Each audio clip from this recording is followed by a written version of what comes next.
September 17వ తేదీ నుంచి October 12వ తేదీ అంటే గాంధీ జయంతి వరకు మన గ్రామంలో శానిటైజేషన్ వర్క్ గురించి, పరిశుభ్రత గురించి, పరిసరాల శుభ్రత గురించి, మన ఆరోగ్యానికి సంబంధించి ఊర్లో ఏమేమి చర్యలు తీసుకోవాలో దాని గురించి మనకు రోజుకి ఒక కార్యక్రమం ఉంది. దాంట్లో కార్యక్రమంలో భాగంగా ఈరోజు స్కూళ్ళలో పిల్లలకి చెత్త గురించి, తడి చెత్త, పొడి చెత్త గురించి అవగాహన కల్పించాలనే ఉద్దేశంతో ఈరోజు రావడం జరిగింది. తడి చెత్త అంటే ఏమిటంటే మనము ఇంట్లో చెత్త తయారు దాంట్లో తడి చెత్త అంటే ఏమి అంటే మనం తాగిన జ్యూస్ బాటిల్స్ ఇట్లాంటివన్నీ ఉంటాయి కదా, పేపరు, మన బుక్ ఇట్లాంటి అదంతా పొడి చెత్త కింద వస్తుంది. అదే తడి చెత్త అంటే మన ఇంట్లో వంట చేసినప్పుడు కాయగూర అదంతా వేస్తుంటుంది కదా, అది తడి చెత్త కింద వస్తుంది. ఈ చెత్త ద్వారా మాకు ఏం యూజ్ అంటే తడి చెత్త ద్వారా మనం వర్మి కంపోస్ట్ తయారు చేసుకొని వ్యవసాయ మందులు వాడుకోకుండా ఈ వర్మి కంపోస్ట్ వాడడం ద్వారా మనకి మంచి ఆరోగ్యకరమైన ఫుడ్ మనకు చిక్కుతుంది. ఈ మందులు వాడడం ద్వారా, కెమికల్స్ వాడడం ద్వారా మన ఆరోగ్యం చెడు చేకూరుతుంది. అదే దీని ద్వారా పండిన పంటలు తినడం ద్వారా మనకు ఆరోగ్యానికి మంచిది ఉంటుంది. రెండో విషయం, ఈ చెత్తని మీరు దినాము మీ ఇంటి దగ్గరికి వచ్చే వాళ్ళకి, శానిటైజేషన్ వర్కర్లకి మీరు ఇంటి దగ్గర డివైడ్ చేసి తడి చెత్త పొడి చెత్త ఇవాళ ద్వారా మీకు ఏమంటే చెత్త మీ ఇంట్లో పెట్టుకుంటే ఈగలు, దోమలు వచ్చి మీ ఇంట్లో జ్వరాలు ఇట్లాంటివి వస్తాయి. అలాంటివి రాకుండా ఉందంటే మన పరిసరాలు శుభ్రంగా ఉండాలా. మన పరిసరాలు శుభ్రంగా ఉండాలంటే మన ఊరు శుభ్రంగా ఉంటుంది, మన ఊరు శుభ్రంగా ఉంటే మన రాష్ట్రం శుభ్రంగా ఉంటుంది. అది మీ ఇంటి నుంచి ముఖ్యంగా చిన్న పిల్లలకి అవగాహన కలగాలి. చిన్నప్పటి నుంచి పిల్లలకి ఏది చేస్తే మనకు మంచి జరుగుతుంది, ఏది చేస్తే మనకు చెడుతున్న అవగాహన కలగాలి. చిన్నప్పటి నుంచి చెత్త మీద ఒక అవగాహన కలగడం ద్వారా రేపు మీరు ఇంట్లో మీ పెద్దలకు చెప్తారు, మీ ఇంట్లో పెద్దలు చదువుతాను ఉంటారు, మీకు చదువుకుంటాను పిల్లలు కాబట్టి మీకు ఐడియా ఉంటుంది.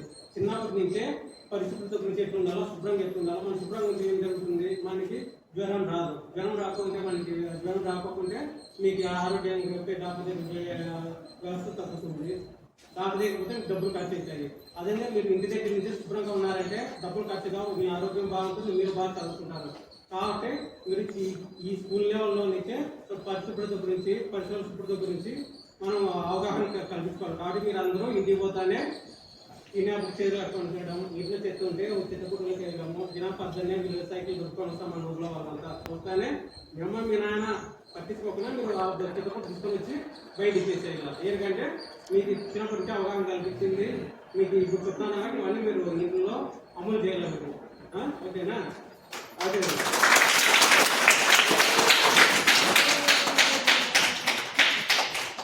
చెత్తను రోడ్ల మీద వేయకండి, కాలువని చెత్తను నిమ్మకండి. ఇట్లా స్లోగన్స్ అన్నీ ఉన్నాయి, అవన్నీ చెత్త వేయకు, పాపం చేయకు. చెత్త వేయకు, పాపం చేయకు అంటే నువ్వు చెత్త బయట పారేస్తావు, ఎవరు ఇంటి దగ్గర పారేస్తావు, ఈగలు దొంగలు వస్తాయి, మనకి రోగాలు వస్తాయి, మనకి ఏమైనా అయితే పాపం మీకే కదా. కాబట్టి చెత్త బయట పారేయడం ద్వారా పాపమే. ఓకేనా? చెత్త బయట పారేయకూడదు. స్కూల్లో కూడా మీరు శుభ్రం పెట్టుకోవాలి. బుక్ చెప్పేసి క్లాస్ రూమ్లో పడేయడం, ఇట్లా బయట రూమ్లో పడేయడం చేయకూడదు. ఏదో చెప్పుకుంటే దాంట్లో వేసేయాలి. మీరు వ్యక్తిగత మద్దతు యూజ్ చేయండి. ఆరోగ్యానికి సుఖమైన మార్గం అదే. అంటే మీరు బయట ఇట్లా అంతా కోరుకుంటుంది, నీటిని పొదుపుగా వాడండి, నీటి కొడుతూ నివారించండి. మన ఊళ్ళో మన స్కూల్లో ట్యాంక్ ఉంటుంది, చేతులు కట్టుకుంటారు, అట్లా ఓపెన్ చేసి వదిలిపెట్టి వచ్చేస్తారు. నీళ్ళనే వృధా అవుతాయి. ఆ నీళ్ళని ఒకసారి నిలబడిపోతాయి, దోమలు ఈగులు వస్తాయి, మళ్ళీ స్కూల్లో మిమ్మల్ని వస్తాయి. అంటే మీరు ఏం చేయాల, ఎవరైనా మర్చిపోయినా కూడా మీరు ఆఫ్ చేయాల. ఇవన్నీ రెస్పాన్సిబుల్గా ఉండాలి ఇండియా స్కూల్ లెవెల్లో నుంచి. ఓకేనా?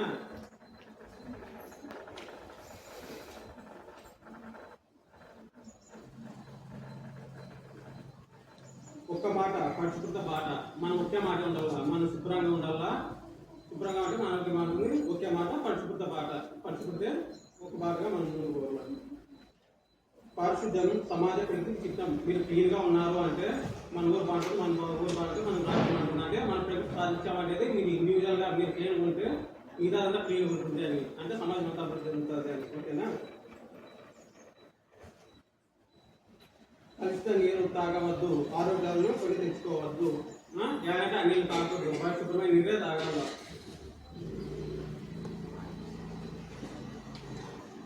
ఈ వీధి, ఈ గ్రామం మనది, పరిశుభ్రత బాధ్యత మనది. ఓకేనా?